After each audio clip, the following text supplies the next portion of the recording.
our first episode. Yes, welcome to our first episode. I don't know why I'm clapping. I really like your whole cozy little corner and how you're camouflaging with the background. Very Yes, cute. Very artsy, very mindful, very demure. yes, Demure with Namaste. How did you get all of them like in the same color tone? There's a light below. Oh, okay. I got everything from like the same magazine, so Oh, nice. the same illustrator, so the style of the art is the same. Yeah, I just went back to like basics, collage making from random stuff. Very cool. It looks really nice. Yeah, no, it's like giving Pinterest but from old times. I feel like it's so hard to become like turn on your creative minds right now, right? Because you have everything available at your fingertips. Yeah. Want to think of a like anything, like any idea, you just Google it. You don't turn on your creative mind and you're like, oh, how can I do that? You're right. Like, I think everyone is on social media now. Everything is on social media. Thanks to ChatGPT, there is like Ghibli art everywhere. Oh my, Oh my god, I know. it is so annoying. You know, What is? art.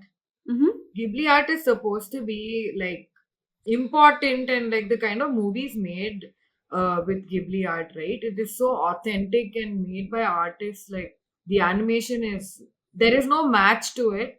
Sadly, like because of this whole trend, I feel like it's just not right. Like I don't know if you know Miyazaki movies.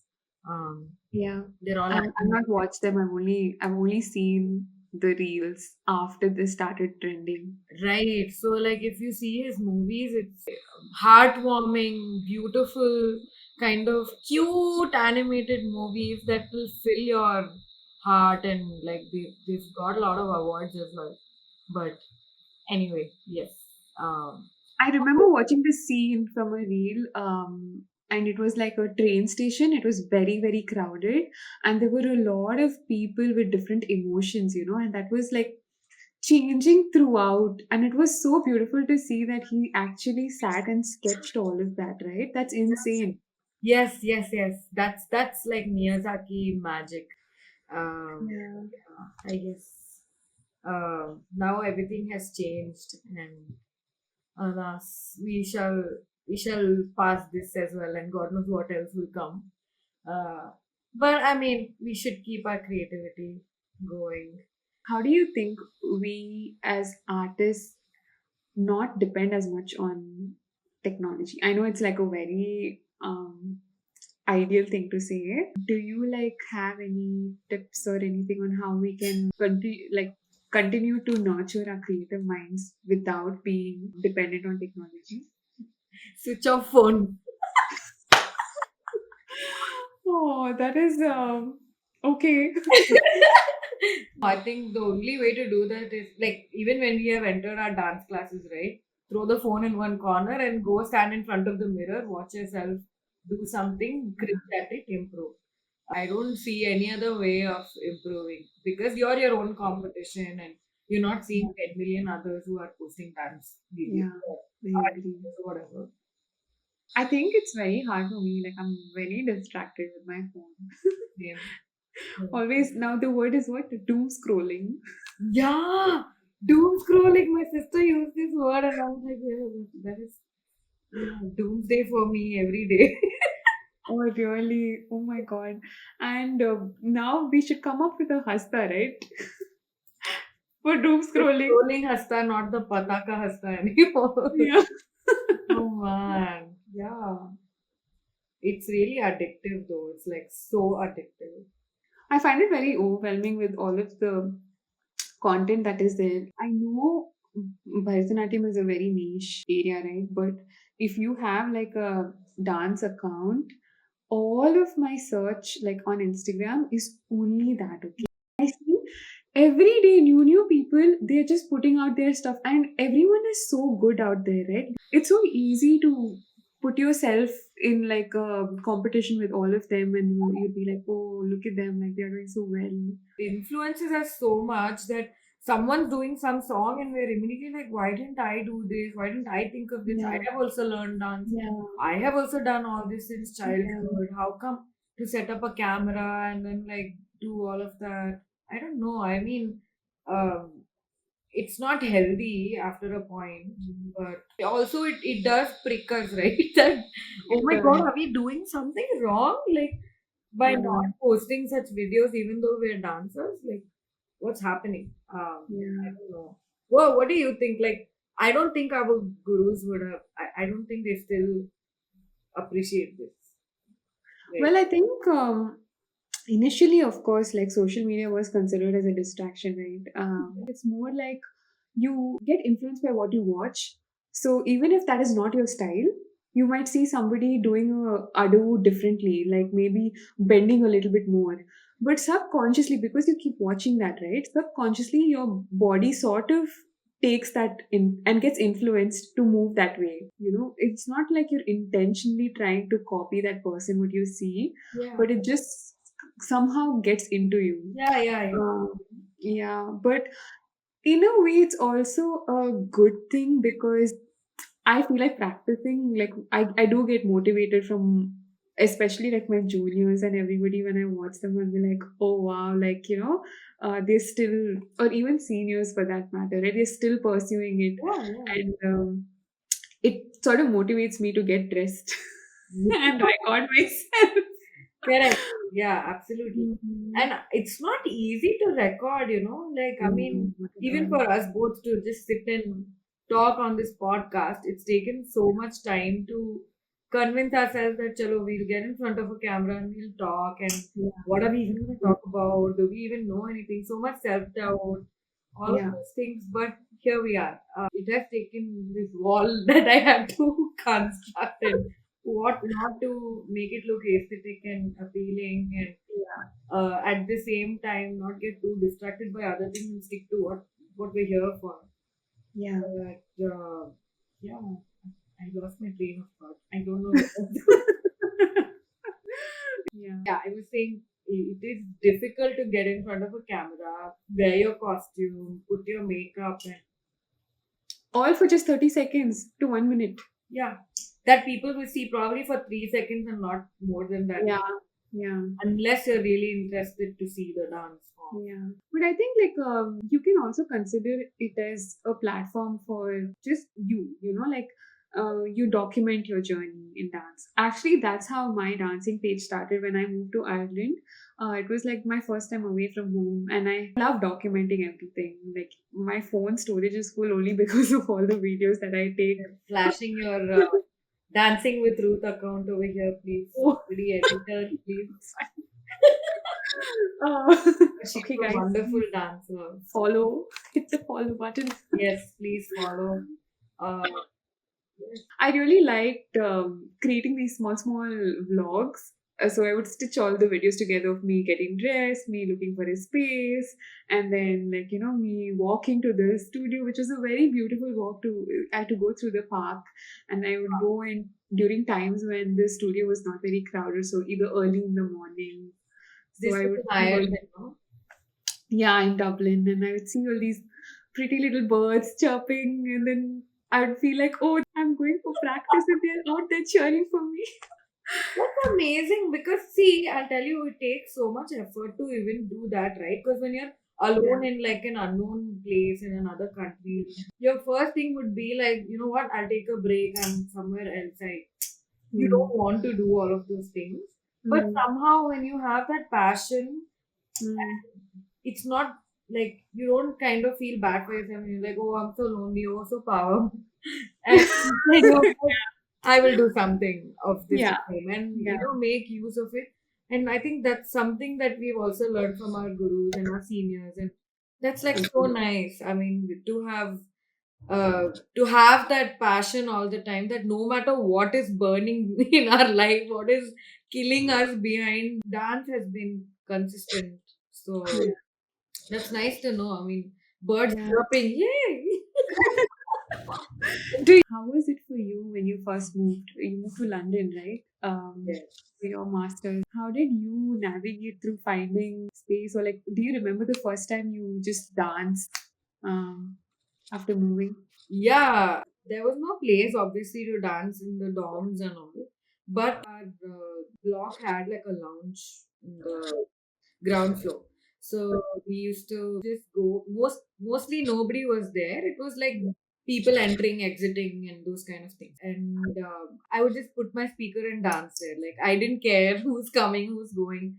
There was no mirror also to like see myself and how we usually dance in our studios.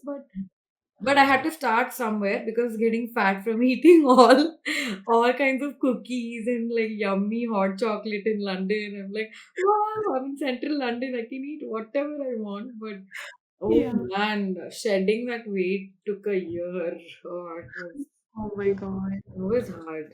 Oh my god. Yeah. Yeah. But I was also staying in the dorm, but we were on the ground floor. So I remember specifically selecting a dorm which was on the ground floor because I was like, if at oh, all I have to practice, I'm gonna, need that. I did carry I carried a few, like one or two practice clothes with me, nice. thinking that if at all I get time, maybe I'll just do it.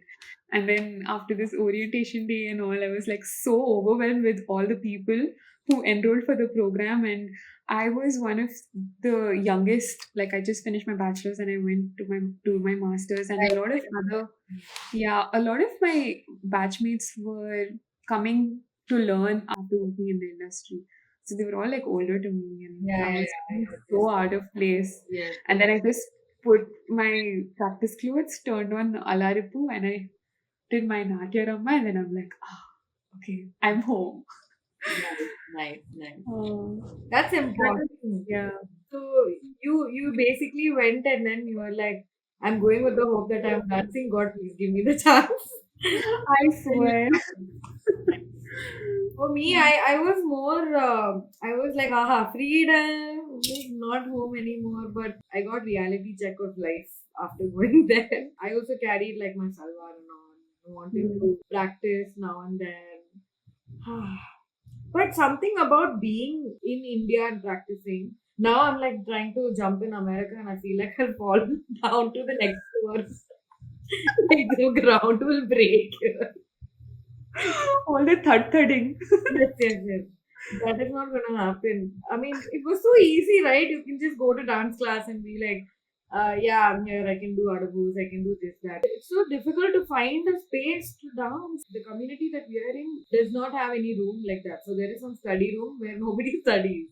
So that's where I practice. Like, do you have any space or So, it's the same, right? We have people staying below us, and the wooden flooring is really not ideal. Like, I would do tattoo, and people would come knocking on my door asking if there's some construction going on. We have a gym. It's a common area for the entire residential, I don't know, whatever you call it, like the neighborhood. But then again, there are a lot of like gym equipments.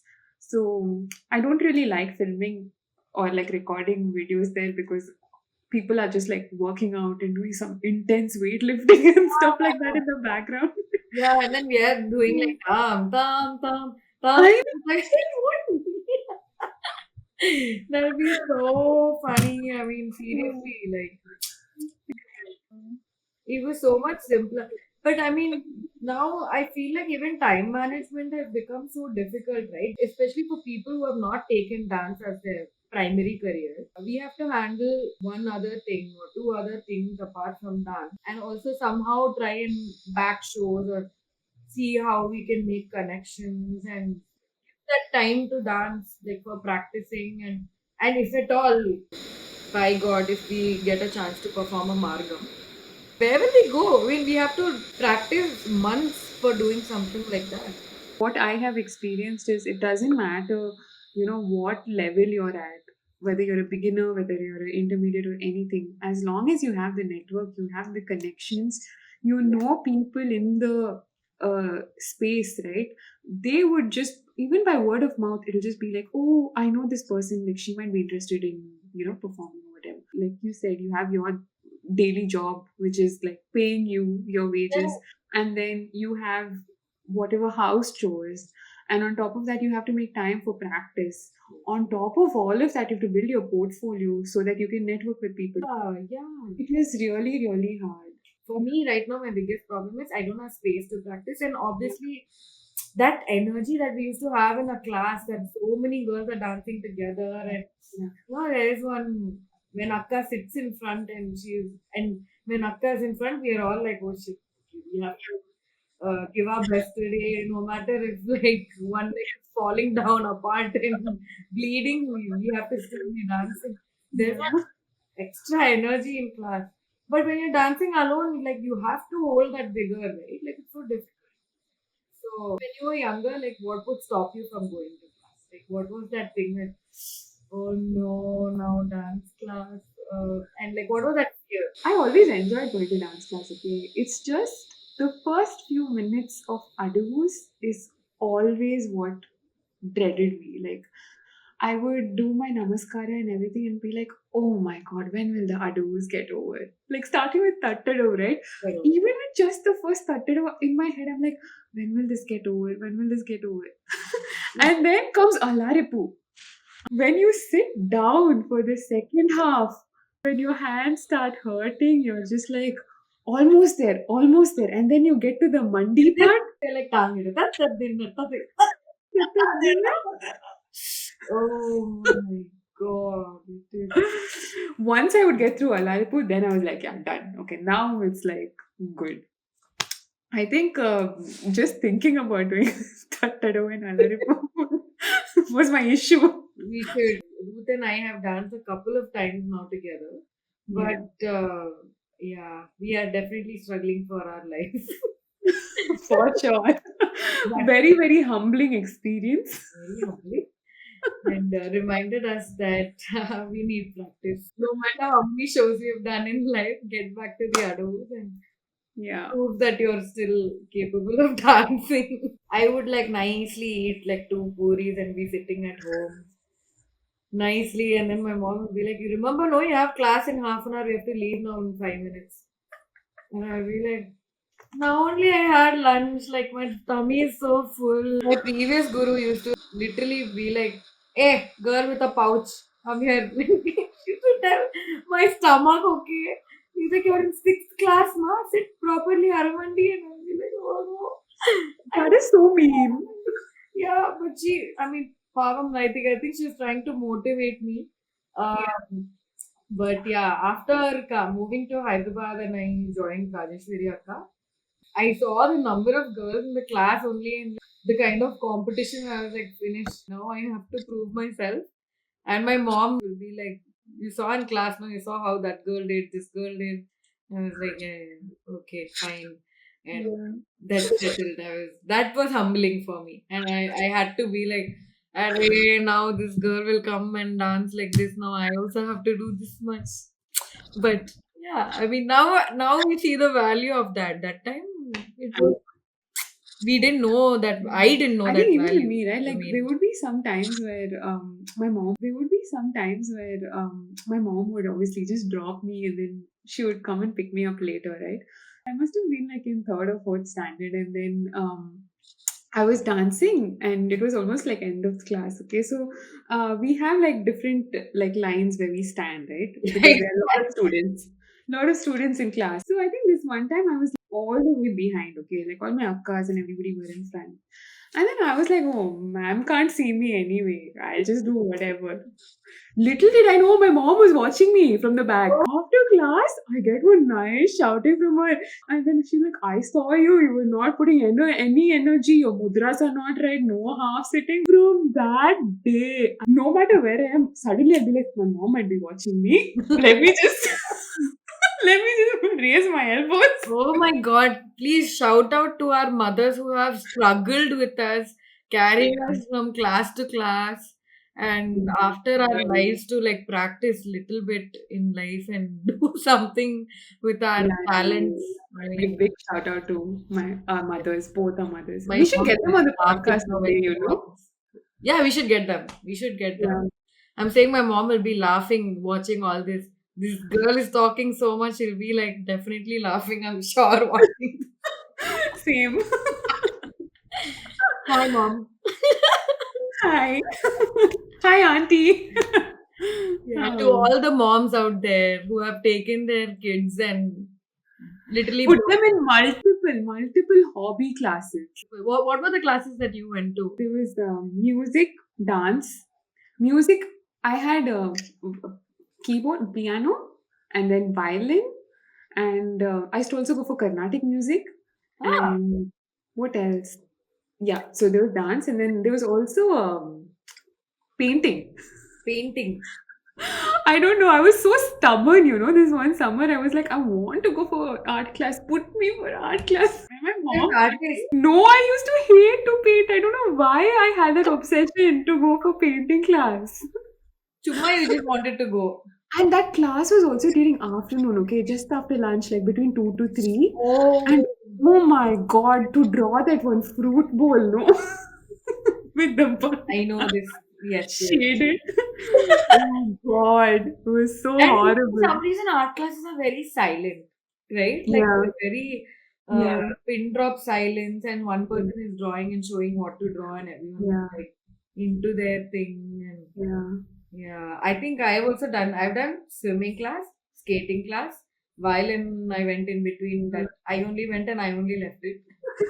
Then music, of course, Carnatic music, classical dance, art class was there, and then like Yeah, these random summer camps. I used to like summer camps; they were fun. Like when yeah. I was in Bangalore, like as a kid, we used to have random summer camps, and we would do like fun activities, like drama, theater, those kind of things. Oh, Yeah, it that was sounds really nice. interesting. Yeah. Mm. Um, these days it's more like rat race. All kids are in all kinds of things, man. They learn karate and taekwondo. I'm like, why both? One thing you learn, no? Martial arts, you're learning so many different kinds. Two of these kids who were coming to me, right? They were like, no, I'm busy tomorrow, Akka, because I have taekwondo class. I'm like, okay, fine. What about day after? No, day after karate classes. There's no evening. I'm like, what? And then I'm fine. Saturday, Sunday. No, Akka, we have tuition that time. I'm like, what? Third, fourth class kids are having what tuition do they have? I want to know. Even I used to go for tuition, but I used to go for Hindi tuition Ah, specifically. yeah, we all have. We all needed Oh Hindi. god. Yes. Yeah. Oh my god. Extracurricular activities were like considered important back then, but now it is important in the sense that you get credits in school. So, Yeah, like, we if you also. are doing dance, then it gets added into your academics as credits, which is probably why, like, you know, they want to have as many as you can. I want to cry. I did so much and nothing got added to my Mhm. academics at all. It is just, I just did it. Perfect. Just talking to someone the other day, and she told me that if you do your Arangetram now here in US and you're like in school, then it's added as a credit and it helps you when you apply for colleges. Isn't that so cool? Nobody told me such things. I mean, but it's been a while since we graduated. We are old. But I wish we also had such advantages in our time, man. Because we have literally given our blood, sweat, and tears and I know, I everything agree. else for dance. Yeah. I mean, we learned it in a different way. We had like different kind of seriousness to it. But of Yeah, course, when you like get credits and all, it also is motivating. I think it is. that way we've been motivating ourselves only. Like what kind of made you stick to dance? Like you did so many classes, yes. But what was it that attracted you when you were like, dance is my thing? I was always very excited when it came to dance. I think I was that kid who was like, you know, like that first bencher in dance class. I would Nice. love going to class. So I first started with Uma Kallul. She's been my first teacher, right? So she was taking class in like a small little garage in my neighbor's house. So I would go, and I was very young. Okay, I was probably like 4 years old. Whoa. And whatever she would teach me, I would come back home and I'd be like a teacher for my mom, and I'd be like, "Oh, so you have to sit in house sitting." I was that kid. God, Like I so was very annoying. You know how when guests come home, your parents are like, "Oh, what did you learn in this class? Just show." finish, you'll do like I used to do that without anybody asking. I'm like, "You want to see what I learned?"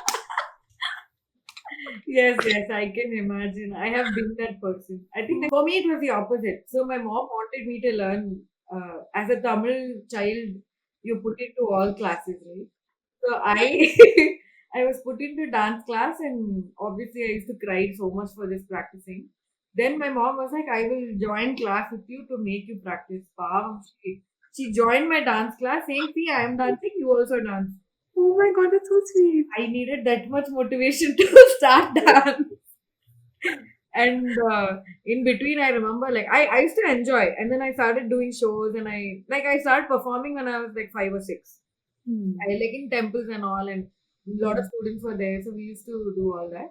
Then once I moved to Hyderabad, we had to switch teacher and everything. And touch wood, I mean, I'm so happy that that move happened. We did shows in Hyderabad, and then in between, I was not going to dance class properly and all. And then my dad was like, "We need to sit down and have a conversation." I was just like, "Oh, what is this now?" That was like the first like adult to adult talk, in like seventh grade. You're a big girl now.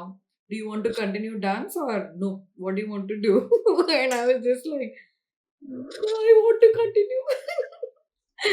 And I just asked myself, I'm like, I'm scared now. It's better I say yes only.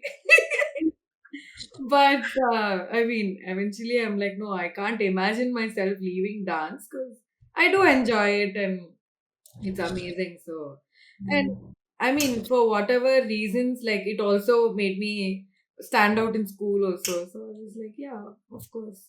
Yeah. How can I lose that part? It's become that identity with you, right? So then, I, yeah. yeah. So I couldn't drop it after that. After that serious conversation, I was like, okay, now we need to like actually think about this. Damn. It just got very real very fast. I feel like, if I had a kid who was like me when I was a kid, I would be so mad. Like, I don't know how my mom had the patience to deal with me. I was so stubborn. I'm not even going to go there because I still am annoying. I will be I will be so sweet to the rest of the world, and then when I pick up the phone with my mom, I'm like, "Meh." All the world's anger goes to her. All I'll be annoyed at somebody randomly, but all of that annoying and all, whoever has been rude to me and whoever has broken me that day, all that anger will go to mom. So yeah. For me, I think my mom and me, we are like, after you move out of your home, the bond kind of gets a little bit more special, right? Because Yeah. you can tell that they're missing you. No shit. Oh my god. Actually, no, it's also the other way around because whenever I'm bored, I'm like, what do I do? Let me just call my mom. Yes. My friends used to say, Sanjana, you have one consistent boyfriend that is your mom who keeps texting you and you keep calling. Oh, Nice. and oh my god, there's no good tea like the tea that comes from your mom. Yeah. Yes, yes, yes. Agree. Moms are the best tea. Yeah. And you can even talk about your own tea to them now. Like Yeah. when there's that discovering phase, right? Yeah. Oh, I can gossip with my mom. It's possible. Yeah. Nice. Oh, Oh, I like but yeah. Okay, so how are we on time? I think we should call it an episode. Yeah. Yeah. Yes. We had so much fun talking about everything. We have a lot Yeah. to talk about, and I think we should like invite our gurus like on the channel, right? Yes, for sure. I also want to mention my guru, Vidyashri Radha Krishna, but I will be talking more about her in our next episodes. And so will Sanjana. And hopefully we'll have her on the podcast too sometime. She doesn't know this yet. I don't know why I'm saying it. Our gurus will be supportive any day. That's okay. Yeah. Yeah, for sure. Yeah. Yeah. My guru is Rajeshwari Sainath, Srimati Mm. Rajeshwari Sainath, but her daughter Vaishnavi Sainath also. She is like my mentor and guru and best friend. So it's like Oh, very, very sweet. And yeah. we'll definitely have her over. I think we Yeah. should call our gurus. That would be so special. Yeah. Um, but yeah, for anybody who's dancing, painting, doing anything related to art or not, who just likes art, this is the podcast that you can tune into. And our husbands will be talking about anything except art, I think. Yeah. They'll be talking about science and tech, and we'll be talking about art and life, I guess. Yeah. After Yeah. that. That's very well put, yeah. Yeah. So I think, yeah. I feel like we have a lot of stuff, and we've got like very similar experiences. Yeah. So let's see where this goes.